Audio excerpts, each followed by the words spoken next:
రాజకీయ ఆర్థిక సామాజిక సమస్య. దీన్ని మీరు ఒకే దానికి ఇది తుపాకీతో మేము మొత్తం మార్చేస్తామంటే కుదరదని నా థీరీ. నేను ఫస్ట్ నుంచి అది చెప్తున్నా. రౌడీజం చేస్తే ఏమవుతుంది తెలుసా? మీ ఊర్లలో ప్రజలందరూ గుర్తుపెట్టుకోవాల్సిన అవసరం ఉంది ఈ విషయంలో. ఒక ఊర్లో ఒక మంచివాడు ఉంటాడు. మంచివాడు ఊరంతా సపోర్ట్ చేస్తారు. ఒకడు రేప్ చేసో మర్డర్ చేసో లేకుంటే ఇంకొక తప్పుడు పని చేసి జైలుకి పోయి వస్తాడు. వాడు బస్తీ మీద సవాలంటాడు. పెద్ద మనిషి సరెండర్ అయిపోతాడు. నాకెందుకు వచ్చింది వాడితోని. ఊరంతా సరెండర్ అయిపోతారు. ఇదేనా పద్ధతి? అంటే ఎక్కడికి తీసుకుపోతాం ఈ సమాజాన్ని? ఎవడికి న్యాయం జరుగుతుంది? ఒక రౌడీ శాసించే పరిస్థితులు ఒక ఊర్లో వస్తే మీరందరూ ఆలోచిస్తారా? చాలాసార్లు చెప్తా ఉంటాను నేను. మీ అమ్మాయికి పెళ్లి చేయాలంటే ఎంతమంది చూస్తారా? ఎన్ని తరాలు చూస్తారా మీరు? ఒక నాయకుడిని చూడరా? I'm asking. మీ భవిష్యత్తుని తీర్చిదిద్దే నాయకుడు మాత్రం మీరు చూడరు. మీ ఇంట్లో ఒక అమ్మాయిని తెచ్చుకోవాలన్నా ఒక అమ్మాయిని ఇవ్వాలన్నా 7 తరాలు చూస్తారు, 10 మంది దగ్గర చెప్పించుకుంటారు. అప్పుడు కూడా కొన్ని జడ్జిమెంట్లో తప్పులు ఉంటాయి. కానీ ఒక నాయకుడి విషయాల్లో మీరు ఆలోచించకపోతే ఏం చేస్తారు మీరు? ఎట్లా న్యాయం జరుగుతుంది రాష్ట్రానికి? ఎవరన్నా రాశారనుకో దానికి ఒక కలర్. వీళ్ళంతా సమాజానికి వ్యతిరేకం. నేను అడుగుతున్న, పోయిన గవర్నమెంట్లో అరాచకాలు జరిగాయా లేదా? జరిగిన దానికి యాక్షన్ తీసుకోకుండా వదిలేస్తారా? అంటే నేను రాజకీయాల్లో ఉన్నాను కాబట్టి నా ఇష్ట ప్రకారం శాసిస్తాను, నేను చెప్పింది మీరు నమ్మాలంటే, నేను ఏం చేసినా అదే చట్టం అంటే హౌ ఇట్ ఈస్ పాసిబుల్?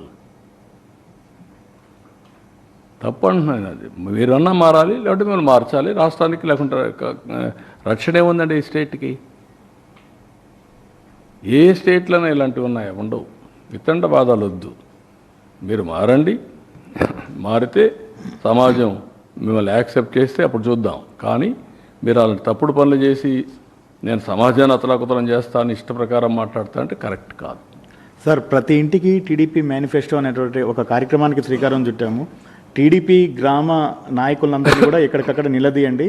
మీ అందరికీ కూడా వైసీపీ అండదండలు అందిస్తుంది. నేను ఏమంటానంటే, నిలదీస్తే ఎవరు నిలదీయాలి? ప్రజలు అడిగితే సమాధానం చెప్పడం సిద్ధంగా ఉన్నాం. వైఎస్ఆర్ కాంగ్రెస్ అడిగితే మనం తాట తీస్తాం. Be clear, no question. నీకేం సంబంధం ఇక్కడ? రాజకీయం చేస్తే వదిలిపెట్టను. అదే ప్రజలు అడిగితే నేను సమాధానం చెప్తా, కన్విన్స్ చేస్తా, అన్యాయం జరిగితే కరెక్ట్ చేస్తా. అది ప్రజలకు, వీళ్ళకి కాదు. సరే, ఈ రౌడీ బ్యాచ్లు, గంజాయి బ్యాచ్లకి, బెట్టింగ్ బ్యాచ్లకి పరామర్శలు చేస్తూ లా అండ్ ఆర్డర్ వైలేషన్ అవుతుంది సార్. పూర్తిగా ప్రాణాలు పోతున్న పరిస్థితి ఉంది. ప్రాణాలు పోవడమే కాదు, ఇంకా భయంకరమైన పరిస్థితులు వస్తాయి. ఇలాంటి వాళ్ళు కానీ రోడ్డు మీదకి వస్తే ఇంకా భయంకరమైన పరిస్థితులు, ప్రమాదకరమైన పరిస్థితులు వస్తాయి. ప్రజలందరూ ఆలోచించుకోవాలి. నిన్న ఏంటండి, నిన్న 1 ఇయర్ ముందు చనిపోయాడు. 1 ఇయర్కి ముందు చనిపోయిన వాడిని పరామర్శించాలని ఎవరు ప్రభుత్వం? నువ్వే కేటగిరీ గవర్నమెంట్. అప్పుడు రిజల్ట్స్ వచ్చాయి. నేను ప్రమాణ స్వీకారం చేసి 12వ తారీఖున, నా గవర్నమెంట్ ఫామ్ చేసి 12వ తారీఖు తర్వాత. ఎప్పుడు చనిపోయాడు? నువ్వు ఉన్నప్పుడే. అంటే కనీసం అలాంటిది 1 ఇయర్ తర్వాత పోయి నువ్వు దాన్ని ఒక ఇష్యూ చేయాలంటే నీ వెహికల్స్ కొట్టి ఒకడు చనిపోతే పరామర్శించరా మీరు? ఒకరు ఫస్ట్, ఇంకొకరు నెక్స్ట్. కనీసం పరామర్శించారా?